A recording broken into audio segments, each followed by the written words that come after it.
내 머리가 정상이라면. 남편은 사교적인 성격이라서 친구가 많았다. 사람들과 신나게 술 마시기를 좋아했고 선후배들이 흠모했다. 얼굴도 잘생겨서 사귈 당시 나한테는 아까운 사람이라 여겼다. 우리는 결혼해서 딸을 얻었다. 6호, 우리 딸이다. 하지만 딸이 태어나기 얼마 전부터 나는 남편을 불신하게 되었다. 말과 행동 구석구석에서 성차별적인 의식을 느꼈기 때문이다.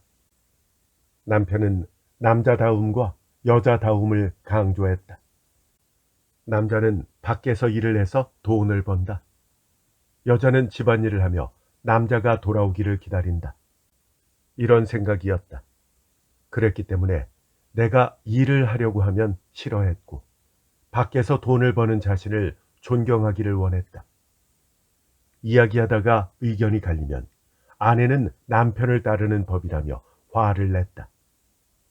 아이도 여자가 키워야 한다고 생각했기 때문에 남편은 6호를 돌보지 않았다. 6호가 울면 애가 울잖아. 어떻게 좀 해봐. 하고 재촉만 했다. 그래도 자기 아이는 귀여운지 사진을 잔뜩 찍어서 회사 동료들에게 보여주었고 생일날에는 선물을 사주었다. 가끔씩 남편의 자상함을 느낄 때마다 나는 잘못된 결혼이 아니었다고 스스로 타일렀다. 남편은 운동을 좋아해서 피트니스 클럽에도 다녔다. 실컷 땀을 흘린 후 샤워를 하고 클럽에서 사귄 친구들과 수다를 떨다가 돌아온다. 하지만 밖에서와는 반대로 집에 있을 때는 소리를 버럭버럭 지르며 나를 아무렇게나 대했다. 시부모가 그런 관계였던 모양이다. 고풍적이고 완고하면서도 존경할 만한 아버지와 그의 얌전히 복종하는 어머니. 그게 바로 남편이 바라는 이상적인 부부였는지도 모른다. 남편은 나를 때리기까지 했지만 네가 잘못해서 그렇다. 버릇을 들이기 위해서다. 라고 주장했다. 나 역시 남편의 기대에 부응하지 못한 자신이 한심하다는 생각이 들어서 그 말에 수긍하고 만다. 딸 6호가 4살쯤 되자 남편과 함께 있을 때마다 어깨가 뻣뻣하게 굳을 만큼 긴장했다. 과연 남편이 그걸 알고 있었는지는 의심스럽다. 왜냐하면 나와 단둘이 있을 때 6호가 짓는 편안한 표정을 남편은 본 적이 없기 때문이다. 6호는 머리가 좋았다. 그래서인지 자주 남편에게 안겨서 아빠 좋아해 하고 애교를 부렸다. 사랑을 표현해야 크게 혼나지 않고 보호받을 수 있다고 본능적으로 깨달은 것이리라. 또한 이렇게 말로 표현함으로써 6호의 마음속에도 아빠를 사랑하는 마음이 어느 정도 싹튼 듯했다. 어린아이는 부모가 어떤 인간이든 사랑하려 드는 법이다. 딸이 안겨서 애교를 부리니 남편도 싫지는 않은 모양이었다. 기분이 좋으면 고함도 덜 지르니까 나에게도 바람직한 일이었다.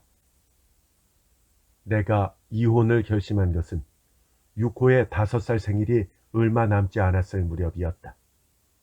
남편은 회식을 하고 술에 취해 돌아왔다. 그대로 욕실로 직행을 했는데 내가 욕조의 온도 유지 스위치를 누르는 걸 깜빡하는 바람에 욕조에 받아둔 뜨거운 물이 거의 다 식어버렸다. 남편은 화가 났다. 무서웠다. 내가 사과하고 있자니 잠들었던 6호가 깨서 겁에 질린 눈으로 쳐다보았다. 6호는 그냥 아빠를 보았을 뿐인데 남편은 뭐가 거슬렸는지 6호에게도 고함을 질렀다. 그러다가 그 조그마한 6호를 발로 확 밀었다. 취해서 힘 조절을 제대로 하지 못했다. 호되게 넘어진 6호는 TV 받침대 모서리에 머리를 찧었다. 피가 났기 때문에 나는 6호를 안고 택시를 타고 병원에 갔다. 남편은 고작 그 정도 다친 것 가지고 유난 떨기는 하고 웃었는데 그 말이 맞을지도 모른다. 출혈량에 비하면 유코의 상처는 별거 아니었다.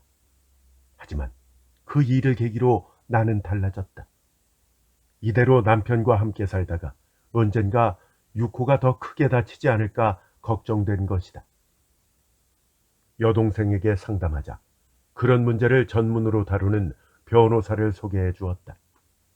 변호사는 딸의 진단서와 내 몸에 생긴 멍을 사진으로 찍어두라고 조언했다. 남편의 고함도 몰래 녹음했다. 한 달 정도 준비 기간을 거쳐 나는 유코를 데리고 도쿄 고가네이시에 있는 친정으로 피신했다. 이혼하겠다는 뜻은 변호사를 통해 남편에게 전했다. 그런데 남편은 뜻밖에도 분통을 터뜨리지 않고 아내에게 미안하다고 전해주세요 하고 차분하게 말했다고 한다. 우리의 결혼 생활은 결국 6년 만에 끝났다. 우리는 사무 처리하듯이 덤덤하게 관계를 청산했다. 나는 전 남편에게 마지막까지 큰 소리를 내지 못했다. 정신적으로 굴복한 상태였기 때문에 대놓고 대꾸하거나 언성을 높일 엄두가 나지 않았다.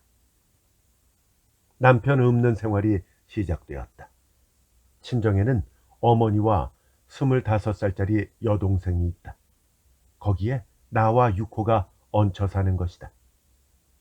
평화로운 나날이었다. 내 동생은 내 딸 유코와 잘 지냈다. 내가 싱글맘이라서 그런지 어린이집도 우선순위로 배정되었다. 나이든 어머니는 손녀딸인 유코의 조그만 손을 잡고 신사로 산책을 다녔다. 왜 이혼했는지 전 남편 주변에도 소문이 퍼진 모양이었다. 나와 전 남편을 둘 다 아는 지인과 문자 메시지를 주고받았는데 그가 가정폭력을 휘둘렀다는 사실에 다들 놀랐다고 한다. 그 중에는 내가 사실을 왜곡해서 이를 키운 것이 아니냐는 사람도 있는 모양이다. 하지만 그런 사람은 그냥 내버려 두면 된다. 평생 볼 일 없는 사람이 뭐라고 떠들든 알 바 아니다.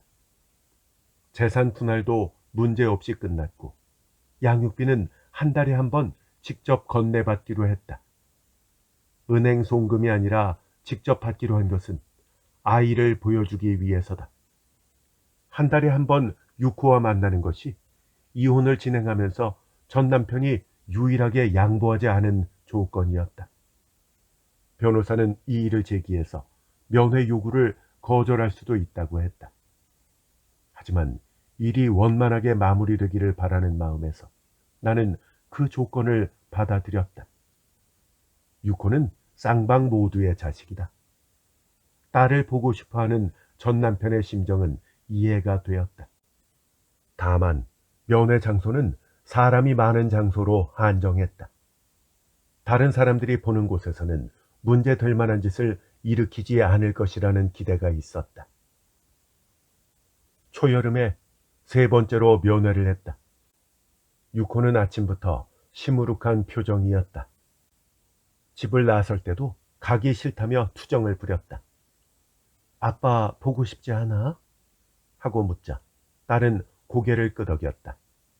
전 남편이 좋지 않은 기억으로 남은 모양이었다. 긴장한 유코의 손을 잡고 전철을 타고 시내로 나갔다. 어쩌면 아빠가 장난감을 사줄지도 몰라. 하고 살살 달래자 유코는 그제야 기분이 나아졌다. 전 남편은 면회 장소인 카페 테라스에 앉아 있었다. 3번째쯤 되니까 전 남편과 마주해도 예전보다는 마음이 차분했다. 우리는 커피를, 유코는 오렌지 주스를 마시면서 근황을 이야기했다. 잠시 잡담을 나눈 뒤 다음 화제를 찾았다. 하늘이 맑아서 기분이 좋았다. 시간이 느긋하게 흘렀다. 전 남편은 유코를 사랑스럽게 바라보다가 더 큰 것 같은데? 하고 말했다. 그리고는 셋이서 다시 시작하지 않을래? 하고 제안했다. 내가 고개를 젓자 그렇군 하고 어깨를 축 늘어뜨렸다. 그럼 어쩔 수 없지. 이 망할려나. 공원 옆에 위치한 카페에서 조금 떨어진 곳에 왕복 6차선 도로가 있었다. 크레인을 싣고 건설 현장으로 향하는 대형 차량도 지나다니는 통에 땅이 울리는 소리가 들렸다. 전 남편이 느닷없이 앉아있는 내 앞으로 다가와서 힘껏 따귀를 갈겼다. 뇌진탕이라도 일어난 게 아닐까 싶을 만큼 강한 충격이었다. 유코는 빨대를 문 채 얼떨떨한 표정을 지었다. 전 남편이 딸을 억지로 일으켜 세워서 질질 끌고 갔다. 유코가 비명을 지르자 주변 사람들이 무슨 일이냐는 듯 돌아보았다. 나는 곧바로 쫓아가지 못했다. 너무나 갑작스러운 사태라 머리가 제대로 안 돌아갔고 하반신에도 힘이 들어가지 않았다. 전 남편과 딸이 시야에서 점점 멀어져 갔다. 유코를 택시에 태워서 자기 집에 데려가려는 것이 아닐까 생각했다. 딸을 볼모로 예전처럼 함께 살자고 강요하려는 것이 아닐까? 결론부터 말하자면 전 남편은 그럴 생각이 없었다. 누가 좀 붙잡아요. 제발. 아무튼 크게 소리를 질렀다. 유코는 질색하며 손을 뿌리치려고 했지만 어른 힘은 당해낼 수가 없었다. 한 팔을 단단히 붙잡힌 채 흘금흘금 돌아보는 사람들 사이로 질질 끌려갔다. 나는 간신히 몸을 일으켜서 비틀비틀 쫓아갔다. 전 남편은 나를 힐끗 보고 다 네 잘못이다 라는 듯한 표정을 짓더니 입가를 일그러뜨려서 웃었다. 누가 좀 도와주세요. 저 사람 좀 잡아주세요. 하지만 아무도 나서지 않았다. 유코는 도리질을 하듯이 고개를 좌우로 흔들었다. 전 남편은 유코의 팔을 잡아당기며 가드레일의 트인 부분으로 도로에 내려섰다. 아무 망설임 없이 횡단보도라도 건너는 것처럼 태연하게 말이다. 그런데 트럭이 전 남편을 꽝 치었다. 직후에 급브레이크를 밟는 소리가 울려 퍼졌다. 주변에서 비명이 일었다. 그는 즉사했다. 유코도 무사하지는 못했다. 바퀴에 깔려서 배가 터졌고 머리도 깨졌다. 나는 달려가서 괜찮아. 아직 안 늦었어. 힘내.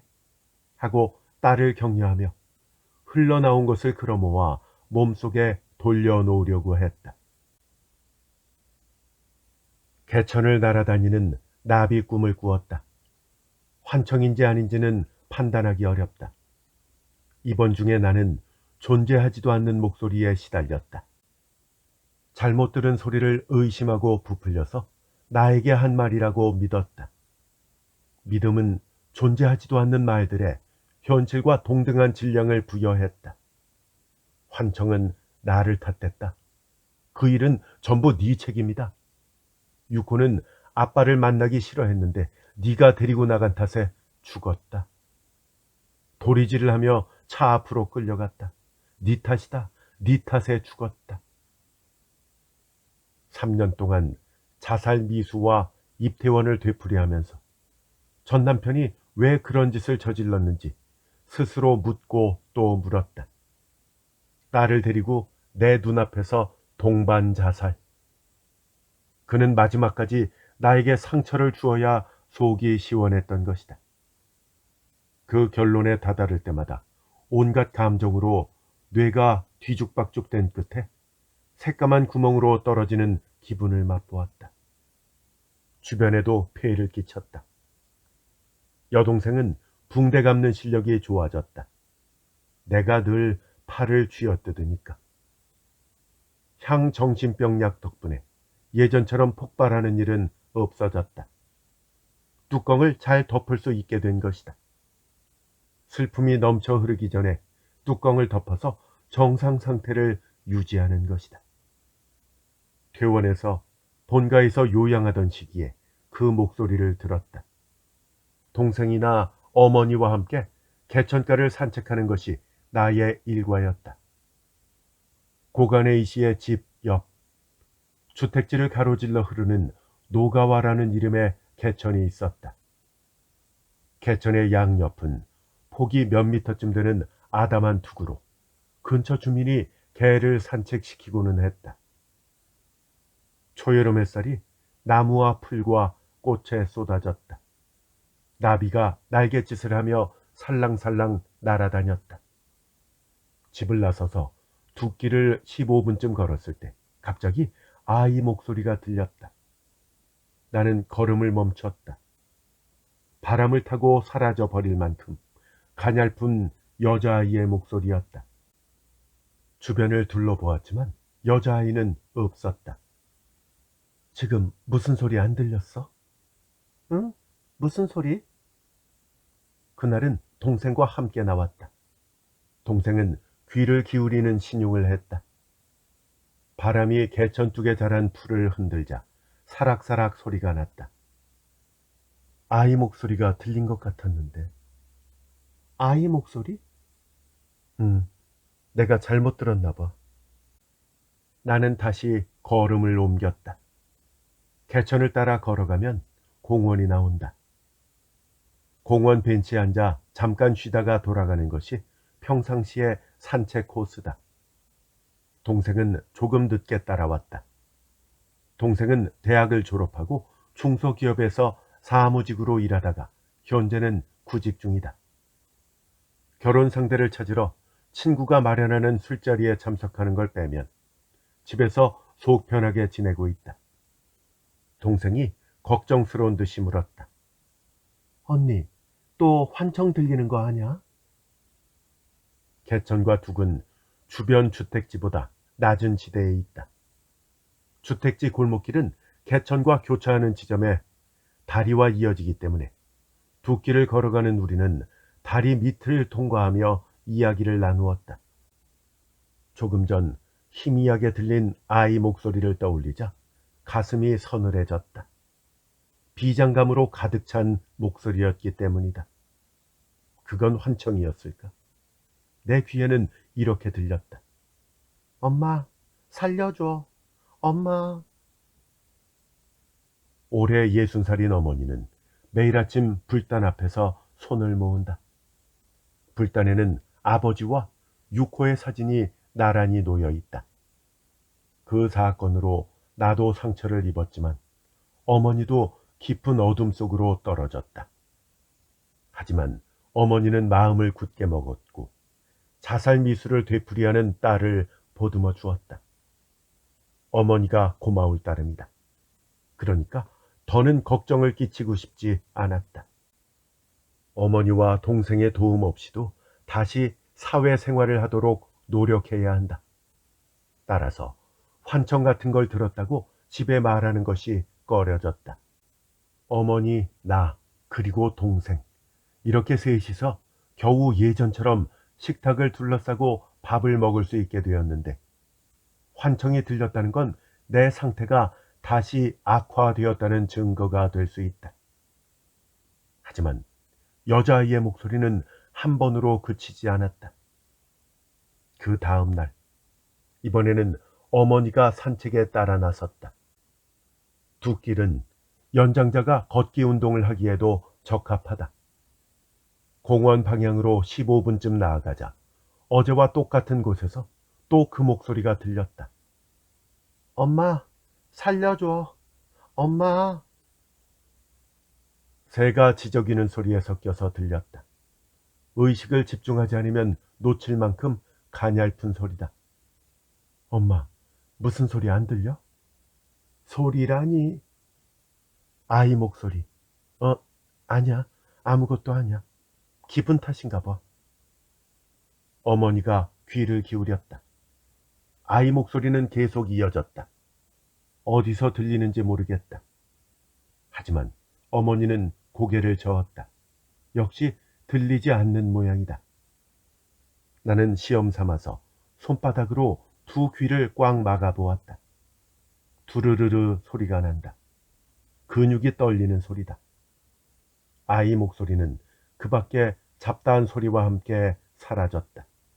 그리고 귀에서 손을 떼자 다시 들렸다. 엄마, 살려줘. 제발. 아빠. 동생도 어머니도 그 목소리가 들리지 않는다고 한다. 어머니의 귀가 어두워진 것은 아닐까? 하지만 일상생활을 하면서 그런 느낌은 받지 못했다. 오히려 나와 동생이 깜빡 놓친 초인종 소리에 반응하기도 한다. 역시 내 머리가 이상한 것이겠지. 그게 현실적인 판단이다. 걱정스러운 듯이 바라보는 어머니에게 괜찮다며 웃었다. 어제도 요 부근에서 이상한 목소리가 들렸어. 요즘 약은 잘 챙겨 먹니? 그럼. 향정신병 약은 내 일상생활을 도와주는 소중한 파트너였다. 오늘도 과다 공급된 도파민의 수용량을 조절해주고 있다. 산책을 마치고 집에 돌아온 다음에도 그 목소리는 머리를 떠나지 않았다. 내 방 침대에 누워 창문으로 옆집 지붕과 TV 안테나 그리고 파란 하늘을 쳐다보았다. 내가 결혼 전까지 사용했던 방은 2층에 있다. 이혼하고 한동안은 유코도 이 방에 기거했었다. 방구석에 있는 오래된 카세트 라디오를 재생해 보았다. 카세트 테이프 릴이 회전하자 스피커에서 유코의 목소리가 흘러나왔다. 여기서 살 때 장난삼아 녹음한 것이다. 스마트폰으로도 간단하게 녹음할 수 있는 시대지만 카세트 라디오에는 그것과는 또 다른 매력이 있었다. 유코의 노랫소리를 들었다. 자신에게 어떤 운명이 닥칠지도 모르고 딸은 천진난만하게 노래를 불렀다. 산책할 때 들린 목소리는 단순한 환청일까? 아니라면 과연 그 목소리는 무엇일까 궁금했다. 환청이라면 그건 죽은 유코의 목소리가 아닐까? 하지만 아무래도 이상하다. 또렷하게는 못 들었지만 아무래도 유코의 목소리는 아닌 것 같았다. 카세트 라디오에서 흘러나오는 노랫소리와 비교하자 확신이 들었다. 그건 유코가 아니다. 다른 아이의 목소리다. 그렇다면 나는 누구의 목소리를 들은 것일까? 환청이라면 딱히 이상할 것이 없다. 낯선 목소리가 말을 걸고 나무라고 명령하는 것은 흔한 일이다. 제일 심했을 때는 방에 투명인간 같은 존재가 몇 명씩이나 있었다. 그들은 이불을 뒤집어 쓴 나를 들여다보면서 책임을 지라고 죽으라고 너야말로 차에 치여야 했다고 채근했다. 내가 자살을 시도한 것도 그들에게 명령을 받았기 때문이다. 투명 인간들은 내 내면이 투영된 존재였을 것이다. 딸에게 품은 죄의식이 그들을 창조해 환청을 들려준 것이라고 지금은 분석할 수 있다. 그렇다면 이번에 들은 여자아이의 목소리는 어떤 의식이 작용해서 만들어진 것일까? 유코의 노래가 녹음된 부분이 지나가자 카세트 라디오에서는 아무 소리도 나지 않았다. 더 많이 녹음해 둘 걸 그랬다. 산책을 나갈 때마다 같은 곳에서 그 목소리가 들렸다. 똑똑히 들리는 날도 있었지만 함께 나온 동생에게는 역시 들리지 않는 모양이었다. 동생만 그런 것이 아니다. 개를 산책시키는 사람과 걷기 운동을 하는 사람도 무덤덤하게 지나간다. 역시 나한테만 들리는 모양이다. 동생은 매번 같은 곳에서 걸음을 멈추는 나를 기이하게 느꼈을 것이다. 나는 그 목소리가 어디서 나오는지 알고 싶었다. 나의 머릿속에서 나오는 것일까? 아니면 개천 옆에 늘어선 집들 중 한 곳에서 들리는 것일까? 이제 따라 나오지 않아도 돼. 산책 정도는 혼자 다닐 수 있어. 휴대전화도 있고. 어느 날 동생과 어머니에게 제안을 해보았다. 두 사람은 나를 걱정했지만 결국 동의해 주었다. 혼자 산책을 하려는 데는 이유가 있다. 환청인지 뭔지 모를 목소리와 정면으로 맞서고 싶었다. 그러려면 혼자 행동해야 한다. 조사 결과 역시 환청으로 판명돼서 내 머리가 다시 이상해졌다는 사실이 확인된다면 그걸로 안심이다. 내 머릿속에서 끝날 환청이라면 아무 문제도 없을 것이다. 그것이 제일 평화로운 결론이다. 하지만 내 머리가 정상이라면 그것은 불행한 일이다. 실제로 여자아이가 목소리를 내고 있을지도 모른다는 뜻이니까. 그 목소리가 어디서 들리는지 찾아내서 무슨 수단을 강구해야 한다. 내 머리가 정상이라면. 내가 정상일까봐 우려해야 하다니 얄궂기 그지없다. 실은 죽은 6호의 목소리가 들리던 시기도 있었다. 입원하기 직전 집에서 요양했을 때다. 엄마, 엄마. 어디선가 6호가 부르는 소리가 들려서 몹시 놀랐다. 틀림없이 딸의 목소리였다. 엄마, 살려줘. 내가 계속 그리워하니까 돌아온 것이구나. 이런 기적도 다 있네. 나는 딸의 목소리가 들리는 것을 당연하게 받아들였다. 어딨니? 보고 싶어. 보고 싶어서, 끌어안고 싶어서 방 곳곳을 찾았다. 침대 밑 벽장 속, 서랍. 하지만 6호는 그 어디에도 없었다. 목소리가 나는 쪽으로 다가가면 다시 멀어졌다. 방 끝까지 가자 벽 너머에서 들렸다. 6호는 밖에 있는지도 모른다. 나는 방에서 나와 계단을 내려갔다. 현관에서 샌들을 신고 밖으로 뛰쳐나갔다. 목소리가 들리는 방향으로 주택지를 걸었다. 생각 외로 바람이 차서 몸이 금방 식었다. 걸어가면서 담과 담 사이, 산 울타리 틈새 등 길고양이나 드나들 법한 곳을 들여다보면서 딸의 이름을 불렀다. 6호가 그런 곳에 웅크리고 앉아서 울고 있지 않을까 싶었던 것이다.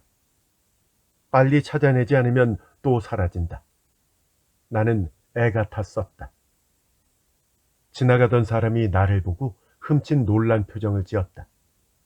그제야 얼굴이 엉망이라는 것이 생각났다. 머리도 부스스했다. 아까 그 사람은 두꺼운 코트를 입었는데 나는 너무 얇게 입었다. 입술도 새파래졌을 것이다. 잠시 후 딸의 목소리가 뚝 끊겨서 어찌할 바를 몰랐다. 신사에 주저앉아 있으니 동생이 달려와서 웃옷을 걸쳐 주었다. 이웃사람이 나를 보고 집에 연락을 주었다고 한다. 6호의 목소리가 들렸어. 정말이야. 그렇게 변명하자 동생은 눈물을 글썽이며 고개를 끄덕였다. 6호의 손을 붙잡고 도로로 향하는 남편의 뒷모습이 자꾸 떠오른다. 차가 오가는 도로는 삼도천이다. 그는 딸과 함께 삼도천을 건너려고 했다. 나에게 화풀이하려고 딸을 데려간 것일까? 혼자서는 외로웠던 것일까? 셋이서 다시 시작하지 않을래? 라고 물었을 때 고개를 끄덕일 걸 그랬다. 그가 자존심을 다치지 않도록 배려해서 대답할 걸. 그에게 평생 굴복해서 살 걸. 후회가 되었다. 그 어떤 근심과 고뇌도 아이를 잃는 일에 비하면 아무것도 아니다. 우도 납자락을 여미고 경내를 바라보았다. 어느덧 눈이 내리고 있었다. 하얀 눈송이가 거뭇거뭇한 땅에 천천히 떨어졌다. 아, 지금은 겨울이었구나. 나는 깨달았다. 나는 늘 오후에 산책을 나간다. 동생이 자주 따라 나온 것은 물론 내가 걱정되었기도 했겠지만 집에서 빈둥빈둥 놀자니 눈치가 보였기 때문인지도 모르겠다. 산책에 따라오지 않아도 된다고 내가 선언한 다음 날 동생은 일을 안 하고 살 방법은 없을까? 라고 투덜대면서 고용센터에 갔다. 나는 평소 아침에 시간을 정해놓고 약을 먹는다. 의사가 처방한 향정신병 약, 조현병과 조증 치료에 사용 허가를 받은 정신과 약들이다. 중뇌 배연연계에 도파민 회로가 과도하게 활동하는 것이 환각과 환청이 발생하는 주요 원인 중의 하나다. 향정신병 약에는 그걸 억제하는 효과가 있다. 증상이 심했을 때는 효력이 강한 약을 먹었지만 최근에는 부작용이 적은 대신에 효력이 약한 약을 처방받았다. 산책하다가 들린 아이 목소리가 환청이라면 이 약이 듣지 않았다는 뜻이다. 약에 내성이 생긴 것일까? 약효가 떨어지기 시작하는 시간과 오후 산책 시간이 우연히 겹친 것인지도 모른다. 여자아이의 목소리가 환청인지 아닌지 이 약을 판단의 실마리로 쓸 수 있을 것이다. 그래서 오늘은 일부러 약을 먹지 않고 호주머니에 감추었다. 나는 이런 계획을 세웠다. 일단 약을 먹지 않고 산책을 나가서 아이 목소리가 들리는지 확인한다. 그 목소리에 변화가 생긴다면 뇌의 도파민 수용량과 관련이 있는 셈이니까 환청일 확률이 크다고 볼 수 있다. 오랜만에 약을 먹지 않고 오후를 맞이했다. 어머니와 둘이서 점심을 먹은 다음 산책 시간이 돼서 손가방에 물통을 챙겼다. 운동화를 신고 집을 나서니 어머니가 걱정스러운 표정으로 배웅했다. 무슨 일이 있으면 꼭 전화하렴. 응, 알았어. 이때까지만 해도 비교적 마음이 차분했다. 하지만 두 길을 걷다가 산책하는 개가 날 보고 짖은 것을 계기로 근거 없는 불안감이 밀려들었다. 6호를 잃은 날의 순간순간이 머릿속에 떠올라 무의식 중에 혼잣말을 했다. 정기적으로 먹던 향정신병 약을 끊으면 일시적으로 증상이 악화된다고 들었는데 그건지도 모른다. 혼자서 밖을 돌아다닌다는 해방감이 사라지고 허전함과 불안함이 커졌다. 발밑만 보며 걷자니까 개미가 들끓는 곤충 사체가 눈에 들어왔다. 개천에 걸린 다리를 몇 개 통과했다. 죽은 생선처럼 고약한 냄새가 코를 찔렀다. 죽음을 연상시키는 모든 것이 6호의 기억과 직결돼서 가슴이 턱 막혔다. 그래도 멈추지 않고 아이의 목소리가 들리던 곳까지 갔다. 멈춰서서 귀를 기울이자 흐느껴 우는 듯한 목소리가 들렸다. 엄마. 잠시 그 목소리에 신경을 집중했다. 지금까지와 다름없는 목소리. 약을 복용하지 않았다고 해서 목소리가 더 명료해지지는 않았다. 주변을 둘러보았지만 앞뒤로 개천과 둑이 뻗어 있을 뿐 아이는 보이지 않았다. 개천과 둑을 사이에 두고 한 단 높은 위치에 조성된 주택지에 단독주택이 줄지어 있었다. 엄마, 엄마. 나는 호주머니에서 알약을 꺼내 입에 넣고 물을 삼켰다. 약효가 나타날 때까지 여기에 있어야 한다. 1시간쯤 지나면 약의 혈중 농도가 최고치에 달하고 그 후 몇 시간에 걸쳐서 천천히 낮아진다고 알고 있다. 개천 수면을 바라보며 여자아이의 목소리를 들었다. 넌 누구니? 어디 있어? 이렇게 말을 걸면 대답해 줄까? 하지만 그 모습을 누가 보기라도 한다면 즉시 입원이다. 그러니 지금은 자중하자. 그 사이에 사람들이 몇 명이나 지나갔지만 여자아이의 목소리를 듣고 멈춰서는 사람은 없었다. 30분이 지나고 1시간이 지나도 여전히 목소리가 들렸다. 크기와 내용에 거의 변화가 없었다. 그렇다면 뇌의 도파민 수용량과는 무관하다는 뜻인가? 환청인지 아닌지 판단하자면 아니라는 쪽에 한 표를 던지고 싶다. 환청이 아니다. 적어도 향정신병약의 영향을 받는 것은 아니라고 해야 할까. 걱정이 되었는지 어머니에게서 전화가 왔다. 응, 이제 갈게. 걱정 마. 나는 전화를 끊고 자리를 뜨기로 했다. 슬슬 돌아갈 시간이 된 모양이다. 하지만 해보고 싶은 일이 딱 하나 더 있었다. 둑에서 주택지로 올라가는 계단은 일정 간격으로 설치되어 있다. 나는 계단을 올라 단독주택에 늘어선 길로 들어갔다. 동생이나 어머니와 함께 나왔을 때는 하지 못했던 일이다. 나는 평소 산책하던 길에서 벗어났다. 엄마! 여자아이의 목소리에 귀를 기울이며 이동했다. 목소리가 잠잠해지면 들리는 곳까지 되돌아갔다. 그렇게 주택지를 빙빙 헤매고 있자니 6호의 목소리가 들리던 날이 떠올랐다. 지나가던 사람이 놀랄 만한 몰골이었지만 나는 딸이 어딘가에 있다고 믿어 의심치 않았었다. 6호가 돌아왔으니까 내가 찾기만 하면 된다고 생각했던 것이다. 그런 경험을 해보았으니까 이번에는 신중해야 한다. 먼저 의심해야 할 것은 나의 머리다. 목소리가 들렸다고 해서 그걸 무작정 사실로 받아들여서는 안 된다. 목소리가 들리는 범위를 확정해서 그 중심으로 다가갔다. 마침내 도착한 곳은 개천 옆에 위치한 평범한 분양주택이었다. 지은 지 20년쯤 되었을까? 창문은 꼭 닫혔고 커튼도 쳐놨다. 며칠이나 꺼내지 않았는지 우편함은 배달된 우편물로 넘쳐났다. 자동차는 없지만 주차장 한 구석에 먼지를 뒤집어 쓴 여아용 3발 자전거가 있다. 여기가 틀림없다. 환청인지 뭔지 모를 소리가 발생하는 곳이다. 집안에서 목소리가 났다. 살려주세요. 살려주세요. 초인종을 누를까 말까 망설였다. 누르면 무슨 일이 벌어질까? 누가 현관으로 나올까? 아니면 아무도 나오지 않을까?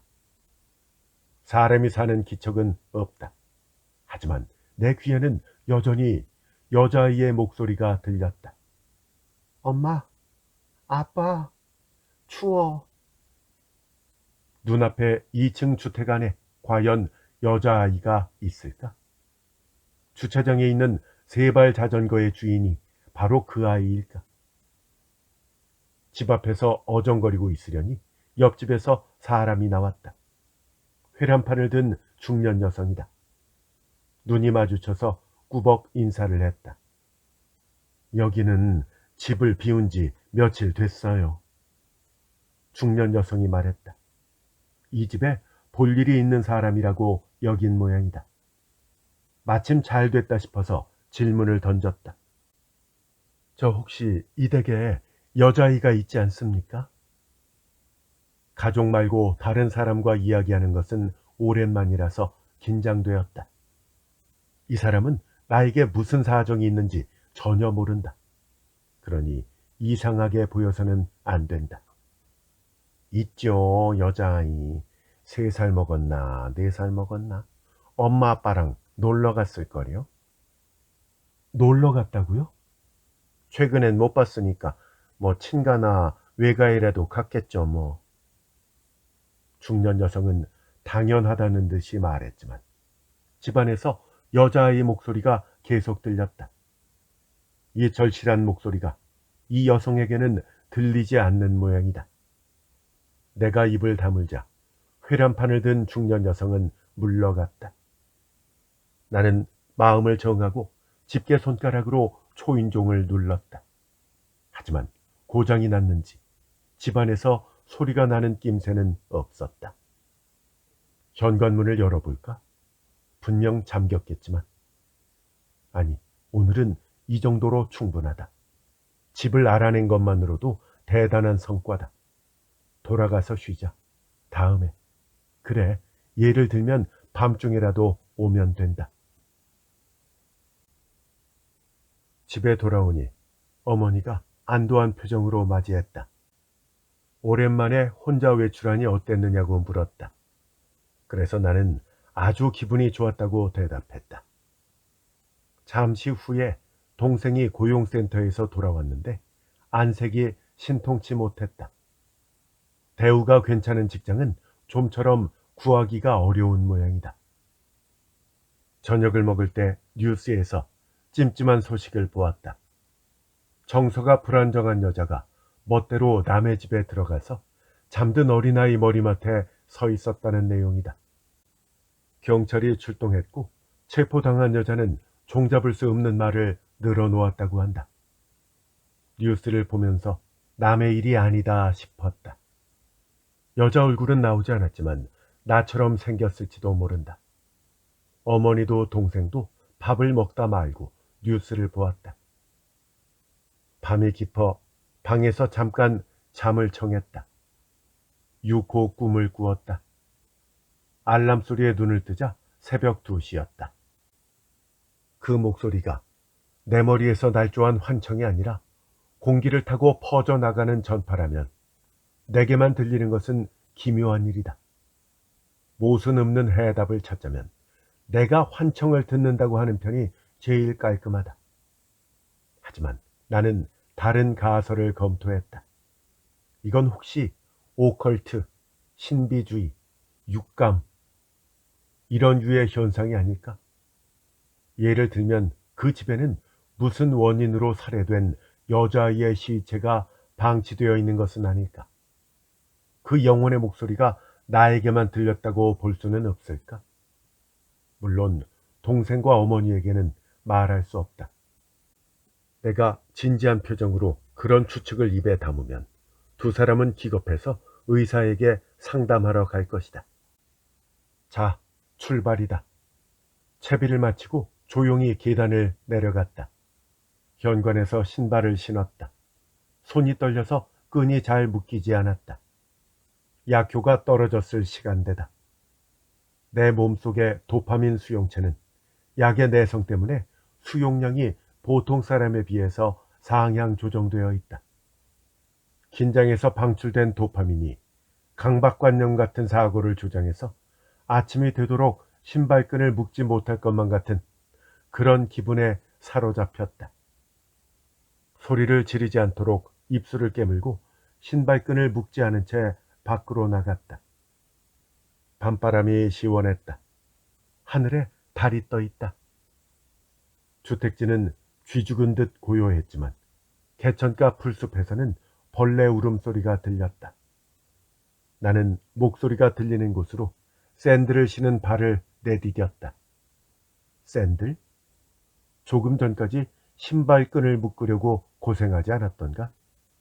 뭐 어쨌든 됐다. 신발끈을 못 묶어서 샌들로 갈아 신고 나왔겠지 뭐. 아무튼 나는 그 집이 너무나 마음에 걸렸다. 다가가서 창문을 들여다보아야 한다. 커튼 틈새로 널브러진 여자아이의 시체가 보일지도 모른다. 뒷길에는 가로등이 없기 때문에 발치가 몹시 어둡다. 주택지 가로등에서 비치는 불빛과 달빛에 의지해서 겨우겨우 넘어지지 않고 나아갔다. 엄마! 그 목소리가 들리는 곳까지 왔다. 계단을 올라 주택지에 도착했을 때 발바닥이 따끔따끔하길래 내려다 보니까 맨발이었다. 샌들은 언제 벗겨진 것일까? 맨발로 주택지를 걸어 그 집으로 향했다. 여자아이의 목소리가 이어졌다. 집안에 사람이 있는지 없는지는 판단하기가 애매하다. 주차장에 승용차가 없으니까 사람이 아직 안 들어왔다고도 볼 수 있겠지만 아예 차를 안 가지고 있을 수도 있다. 창문 안쪽은 컴컴했지만 부자연스러운 것은 아니다. 새벽 2시가 지났으니까 누가 있더라도 잠들었을 시간이다. 낮에는 남에게 들킬까봐 엄두도 못 낸 짓을 지금은 어둠을 틈타서 실행할 수 있다. 마음을 먹고 현관으로 향했다. 발바닥에 전해지는 감촉이 거칠거칠한 아스팔트에서 차가운 정사각형 타일로 변했다. 문 손잡이를 잡고 열어보았지만 틀렸다. 잠겨서 꼼짝도 하지 않는다. 엄마. 가녀린 목소리. 빨리 아이를 찾아서 달래주어야 한다. 머릿속에 그날이 떠올랐다. 유코가 팔을 붙들려 끌려갈 때 냉큼 쫓아갔더라면, 다른 손을 움켜쥐었다면. 쪼그리고 앉아서 숨을 가다듬었다. 플래시백에 짓눌릴 때가 아니다. 내가 소리는 지르지 않았나? 악을 쓰지 않고 견뎠나? 주변을 둘러보았다. 무슨 일인가 해서 불을 켜고 내다보는 사람은 없었다. 좋아, 됐다. 소리를 지르지 않은 모양이다. 창문을 찾기 위해서 외벽을 따라 이동했다. 집과 담장 사이에 에어컨 실외기가 설치되어 있었다. 실외기 위에 얹힌 화분은 텅 비었다. 욕실 창문 같은 것이 있었지만 불투명 유리였다. 그곳을 지나치려 했을 때 어떤 냄새가 났다. 코가 뭉개질 만큼 지독한 냄새였다. 환풍기가 돌아가고 있었다. 욕실에 뭔가가 있는 걸까? 바로 그때 옆에서 빛이 비쳤다. 눈이 아플 정도로 밝은 빛이었다. 누가 집과 담장 사이를 들여다보면서 나에게 손전등을 비추었다. 언니. 긴장해서 딱딱하게 굳은 동생의 목소리였다. 언니, 여기서 뭐해? 빨리 집에 가자. 뭐야? 동생이었구나. 사정을 설명하고자 집과 담장 사이에서 나오자마자 안도감이 강한 경계심으로 바뀌었다. 파출소에서 자전거를 타고 온 것으로 보이는 경찰이 동생 뒤에 서 있었다. 중년 남자와 청년이다. 분명 어머니나 동생이 내가 방에 없는 것을 알고 신고했을 것이다. 집 앞에서 세 사람과 대치했다. 동생과 두 경찰이 내 발을 내려다 보아서 부끄러웠다. 샌들이 말이야, 도중에 벗겨지는 바람에. 말이 두서없이 나왔다. 어떻게 설명해야 할지 생각이 정리되지 않았다. 세 사람의 눈이 무서웠다. 눈초리가 여우처럼 쭉 올라가서가 아니다. 그들은 말로 다 할 수 없이 안쓰럽다는 표정으로 나를 보았다. 그게 무서웠던 것이다. 그들은 나를 보고 정서가 불안정한 여자가 심야에 동네를 배회한 것으로 여기고 있다. 하지만 오해라고 말해야 한다. 아니, 오해일까? 실은 그들 생각이 옳다면? 하지만 지금도 내 귀에는 여자아이의 목소리가 들린다. 물론 세 사람은 전혀 들리지 않는 눈치다. 이 집이 마음에 걸려서 그 여자아이의 목소리가 언니, 낮에도 여기 왔었잖아. 어? 걱정돼서 엄마랑 의논했어.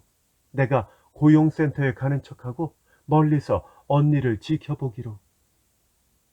이만큼 신속하고 정확하게 나를 발견한 이유가 있었다. 언니, 빨리 가자. 엄마도 걱정하셔.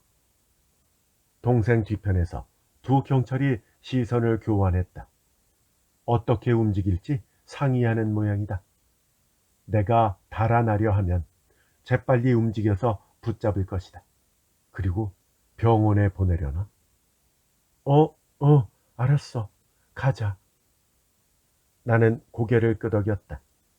남들이 보기에 지금 나는 이상한 상태에 있는 것이다. 그 정도는 나도 안다. 여기서 날뛰거나 고함을 지르면 절대 안 된다.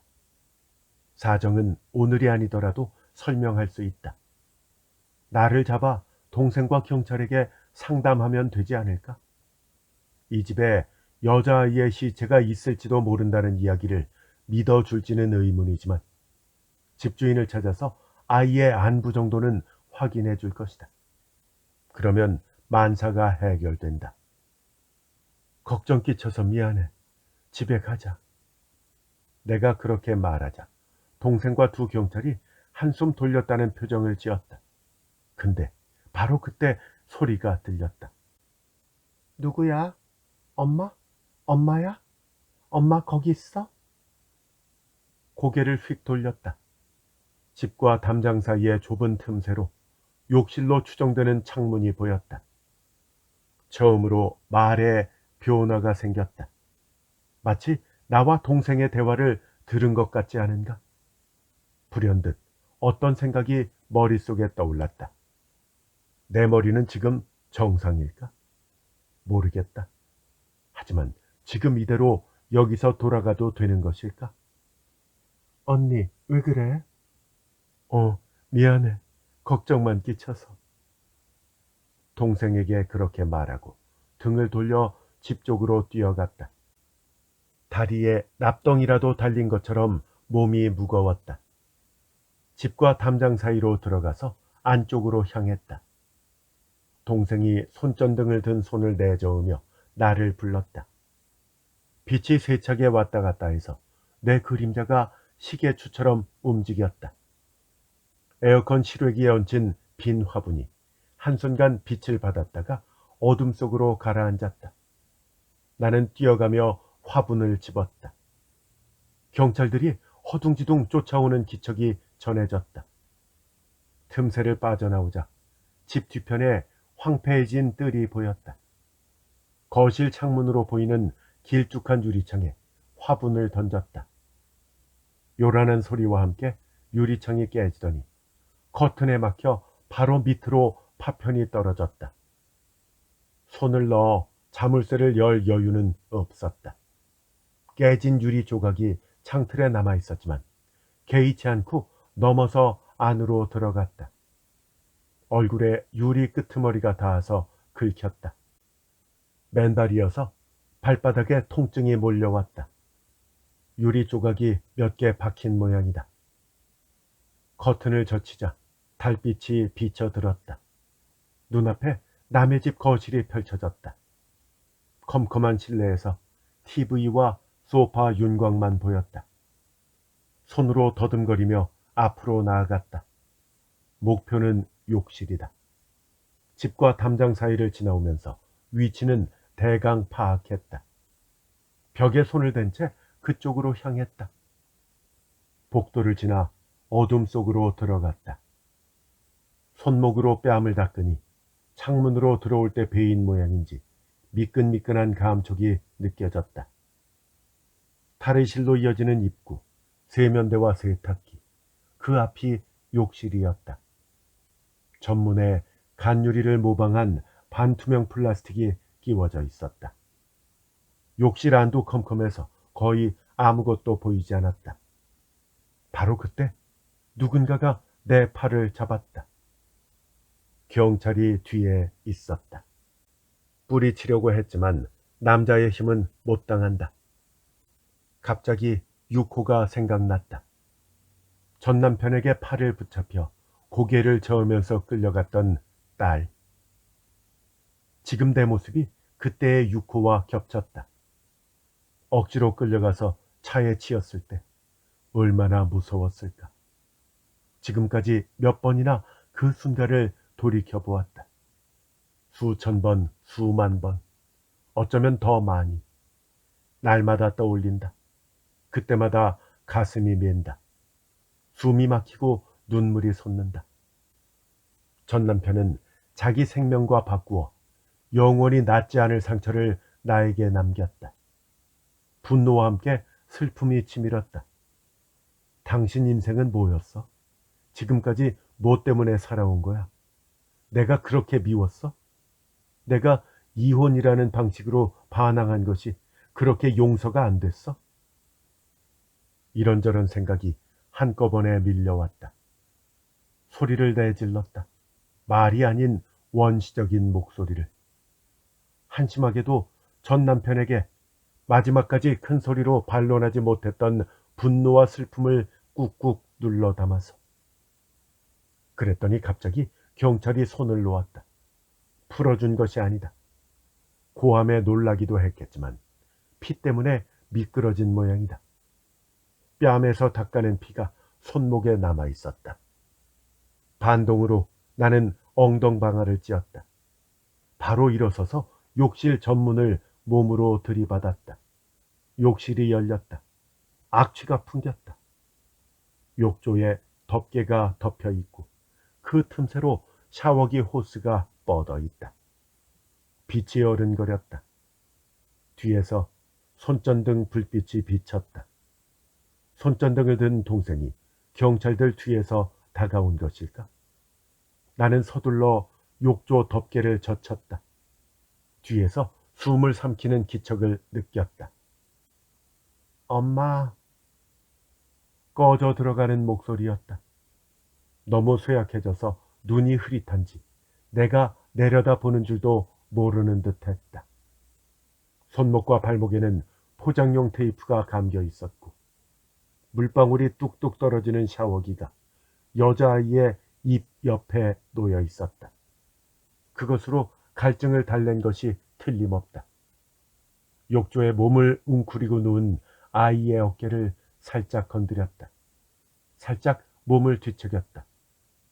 엄마? 엄마야? 살아있다. 아직 늦지 않았다. 내 손이 닿았다. 아이는 몹시 가벼웠다. 상반신을 품에 끌어안았다. 확실한 감촉이 전해졌다. 환각이 아닌 것이다. 그 아이는 급히 병원으로 실려가서 목숨을 건졌다. 며칠 동안이나 욕조에서 지냈는지 직접 듣지는 못했다. 하루나 이틀 발견이 늦었다면 목숨을 잃었을 수도 있었다고 한다. 그날 밤 억지로 집안을 확인하지 않았더라면 어떻게 되었을지 모르는 것이다. 나에게만 들리는 소리가 살아있는 아이의 목소리일지도 모른다는 판단은 옳았다. 아이의 부모는 각각 다른 곳에 있었다. 어머니는 아이가 어떤 상황에 처했는지 몰랐던 듯이 놀랐다고 한다. 부부싸움 끝에 집을 나와서 멀리 떨어진 동네에서 혼자 살고 있었다는 모양이다. 욕조에 아이를 가둔 사람은 바로 아버지였다. 그는 아이를 방치한 채 애인 집에서 지내고 있었다. 경찰이 취조하자 딸을 잊어버리고 싶었다고 진술했다. 아버지는 딸의 손발을 묶어서 욕조에 가두었다. 큰 소리를 내지 말라고 명령하고 물방울이 똑똑 떨어질 정도로 샤워기를 틀어서 딸의 머리 옆에 두었다. 아이는 일어날 수도 없는 상태였지만 얼굴 옆에 고인 물을 마시면서 겨우 연명했다. 아버지의 행동 이면에는 어떤 심리가 있었을까? 먹지 못하면 결국 목숨을 잃었을 텐데. 그렇게 되기 전에 돌아올 생각이었을까? 아니면 먹을 물 정도는 줬다는 핑계로 딸을 죽음으로 몰아넣었다는 죄의식을 조금이라도 덜고 싶었던 것일까? 뉴스 방송에서 전문가가 의견을 내놓았지만 그 내막은 알 수 없다. 초인종이 망가진 것도 아버지의 소행이었다. 초인종이 울리면 아이가 소리내서 도움을 요청할까봐 두려웠던 듯하다. 아이는 욕조에 갇혀 화장실에도 못 갔지만 욕조 덮개 덕분에 체온 저하는 면했다. 아버지의 명령에 따르는 사이에 쇠약해져서 정말로 큰 소리를 낼 수 없게 된 모양이다. 부모를 부르는 가냘픈 목소리는 욕조 안을 맴돌다가 사라졌다. 하지만 어째서인지 나한테는 그 목소리가 들렸다. 나도 경찰서에 출두해서 진술했다. 두 끼를 산책하다가 여자아이의 목소리를 들었다는 것과 그 집을 찾아낸 경위를 설명했다. 유리창을 깨고 무리하게 침입한 것은 사과했다. 절박한 상황이었음을 참작한 듯 처벌은 없었다. 왜 나에게만 목소리가 들렸을까? 향정신병약 때문에 청각이 예민해졌나? 아니다. 그런 부작용은 보고된 바가 없다. 논리적으로는 설명이 불가능하다. 경찰, 의사, 동생 모두가 이 현상에 의아해했다. 아이를 잃은 내 심리와 도움을 바라는 아이의 마음이 우연히 마주친 것이 아니겠냐고 어머니는 말했다.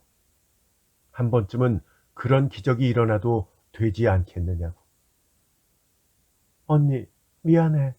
그날 언니 상태가 또 심각해진 것으로 오해했었어. 동생이 말했다. 나는 고개를 저었다. 그럴 만도 하지. 맨발이었으니까. 그런 상태로 주택지를 배회하다가 남의 집과 담장 사이에 들어가 있었으니까 끌려가도 할 말이 없다. 동생을 나무랄 일이 아닌 것이다. 그날 일은 우리에게 웃으며 이야기할 수 있는 추억이 되었다. 유리에 베인 뺨과 발바닥의 상처는 금방 아물었다. 몸이 아픈 것은 금방 치료되니까 다행이다. 정신병약은 아직도 먹고 있지만 예전에 비해서 많이 안정된 기분이다. 여자아이와의 교류가 좋은 영향을 준 것이다. 나는 동생과 함께 자주 문병을 갔다. 한동안 아이는 표정에 변화가 없었지만 나를 거듭할수록 웃음이 많아졌다. 나는 그 아이에게 책을 읽어주거나 손가락 놀이를 가르쳐 주었다. 유코에게 해주지 못했던 것을 실컷 할 수 있어서 함께 놀면서 울 뻔했다. 이 아이는 유코가 아니고 나도 이 아이의 부모가 아니지만 우리는 서로를 보듬으며 치유할 필요가 있었다. 두길 산책은 계속했다. 최근에는 유코와 함께 둑을 걸었을 때가 자주 떠오른다. 내 기억 속에서 유코는 웃으며 나비를 쫓아다닌다. 녹색 풀로 덮인 개천가를 바람처럼 달린다. 앞으로는 슬픈 기억뿐 아니라 즐거웠던 시간도 떠올릴 수 있을 것이다.